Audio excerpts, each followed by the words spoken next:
Main references of my presentations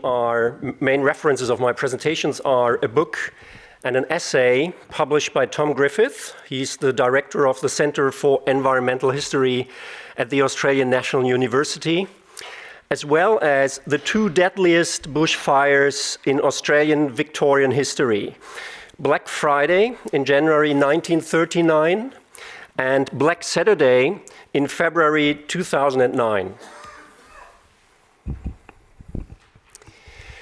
Australia is the driest of all continents. In the course of the continental drift, it became isolated, leached, dried, and burned. Its flora and fauna is, of course, perfectly adapted for these extreme conditions. The original inhabitants of Australia had been perfectly adapted as well. The white settlers, in contrast, were not.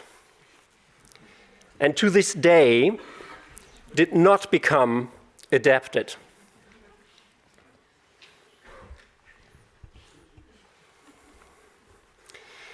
The most distinctive fire region of Australia, classified as the most dangerous in the world, is the southern state of Victoria. In summer, hot northerly winds flow down from central Australia across the densely vegetated southeast. This fire flume, as the fire historian Stephen Pine calls it, brews a deadly mix of air and fuel. Topography channels the hot air, temperatures climb to extremes, and all humidity evaporates, which you can hear sometimes. It's cracking in the air. Then lightning strikes, and often arsonists, firebugs, induce raging bushfires. Take a look at the almost exploding treetops and the incredible speed of the fire. Eucalypt species are the most common form of vegetation in Australia, and they contain a lot of oil that burns perfectly. Large parts of the Victorian forest must burn. Otherwise, they cannot regenerate. In these forests, we find ash-type eucalypts, some of the highest trees in the world, easily over 100 meters high. Their seeds, sitting high up in their giant crowns, can only be cracked open by a massive wildfire. The even-aged stands of trees renew themselves en masse at the same time. The whole forest burns. Don't be around when they burn and fall. I visited some forests that burned down rather shortly before. But it is impossible to imagine what really happens when the fire rages. In order to convey a rough idea, just a rough idea about what's going on out there during a bushfire, I find it useful to watch this video. It was recorded with the dash cam of a fire truck documenting the so-called Pinery Fire in South Australia in 2015. In this case, we only deal with the grassland fire. Try to imagine, this is why I put this video half over it, of a forest fire. Try to imagine what the firefighters experience during a fire in a mature forest of tall trees. Australian landscapes are vast, and reaching the right spot may take hours, even for the fire brigade.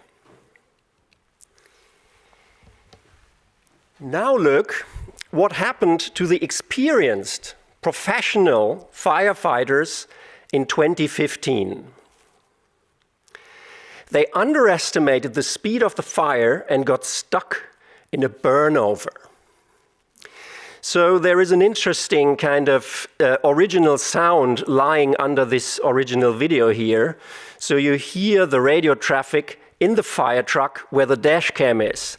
And what you see on the right side is the fire coming, almost in false color. And it is approaching the fire truck. And then you hear the radio like, well, the fire truck's pushing back. Jesus, what is he doing? And there's the crash. And there is the burn over already. So both of the fire trucks burned over. Firefighters have special vehicles with life-saving security systems. Affected animals are astute and follow their instinct. They try to save their souls by escaping. But Joe Sixpack, happily dwelling somewhere in the forest, like many, many people do in Australia, still thinks that he can stay in his house during a bushfire. This is based on his view that his house has been built with the right building material, and that he has the right tools for disaster prevention. But of course, there is a great error. Nevertheless, Joe Sixpack is not the one to blame. The official policy of the government and the fire brigade reads as follows: prepare, stay, and defend, or leave early. A policy generally known as stay or go. The official mantra, people save houses, houses save people, is dangerous and can have deadly consequences. Black Friday in 1939 cost 71 human lives. 2 million hectares of land burned to charcoal and dust. Well, you understand, in the Western systems we count differently. If 10,000 people die in a flood in Bangladesh, we cry some crocodile tears. 71 human lives lost in a Western civilization is a kind of great disaster. Black Saturday in 2009 cost 173 human lives. In spite of these tragedies, which are tragedies, the landscape as such is not dangerous. It utterly represents the natural fire ecology of a fire-dependent forested landscape. That's what it is. Dangerous for human beings is the circumstance that they try to vanquish such wayward habitat. Fire disasters and flood disasters have two things in common. Firstly, they recur and cannot be stopped. Secondly, they strike anyone, the have-nots as well as the haves. Welcome to Jakarta, Indonesia. I will use the following example of my work with students in order to underpin the core message of my conference contribution. The work dates back a bit, but it did not suffer any loss of quality or up-to-dateness. Time and time again, massive flooding paralyzes the megacity of Jakarta. I guess you heard about the controversial Jakarta seawall proposed by TU Delft water engineers. The problem is the Jakarta Delta gets mainly flooded by 13 discharging tropical rivers in a subsiding delta, not by the sea. There will always be flooding because the rivers can't be stopped and won't go away. By the way, in Japan, civil engineers currently build a 400-kilometer-long anti-tsunami seawall. I guess you know this incredible project, 400 kilometers of that.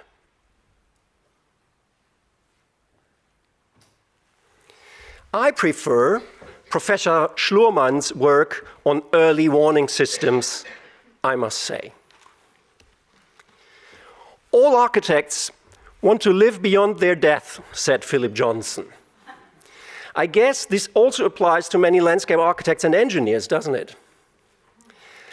I'm not here to rail against anyone. I'm a graduate engineer myself. Nevertheless, as a landscape man, I advocate a kind of neo-environmentalism.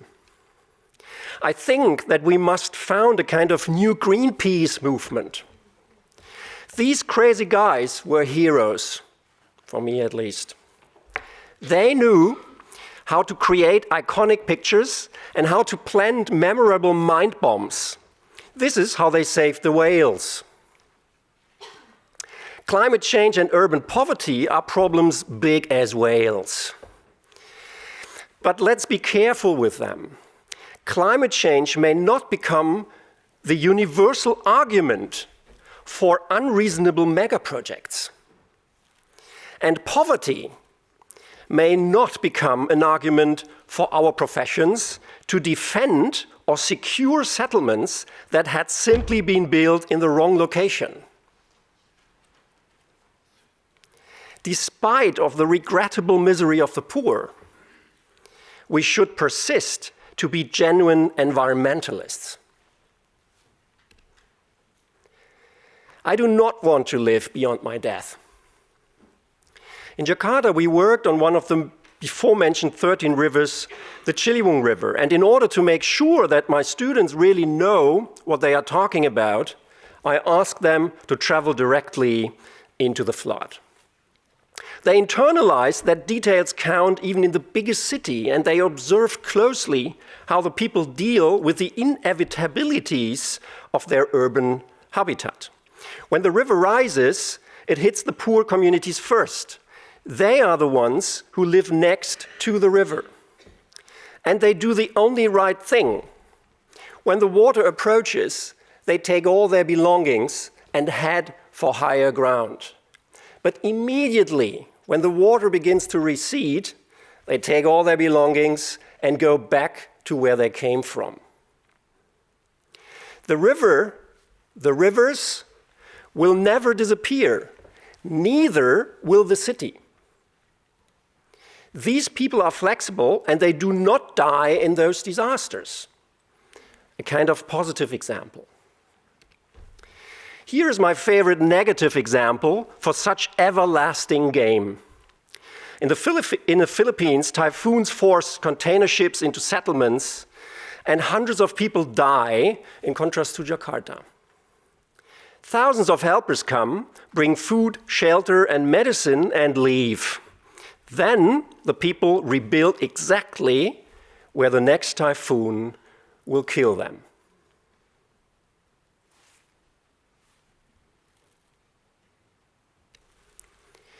In Jakarta, we produced calibrated installations in situ, projecting the territory of the river onto the built city. And everyone understood that the natural system will never disappear, neither will the urban dwellers who settle amidst it. The student could grasp how such erratic places would have to be designed. The essential design parameter can only be the environment itself, not the human being's big ego. The installations made this fundamental logic visible and intelligible. An endless number of design alternatives are thinkable, but none make sense if not meeting the axiomatic topographical and environmental parameters. The changing water levels have to be understood as a horizontal urban trim line. This line forces the designer to focus and thoroughly consider everything that is below it. Anything above the line is less essential and comparatively insignificant. The people on site understand the respective environment. In many cases, not only the first floor of their houses has more in common with a bathroom than with any traditional living space, but also the second, sometimes third floor does. Remember Joe Sixpack and his wooden shack? I'm fascinated by the adaptiveness of the low-income communities in Jakarta. They dwell and sleep in the riverbeds of 13 rivers, and they accept that they cannot vanquish the natural forces, but have to live with them if they want to stay there. I adore the pragmatism and the humor, might be black, of these people in trouble. In the high-income communities of Australia, such cunningness and coolness did not make its way yet. They still regard themselves as victims when nature strikes again. I do not agree to this view. Thank you very much.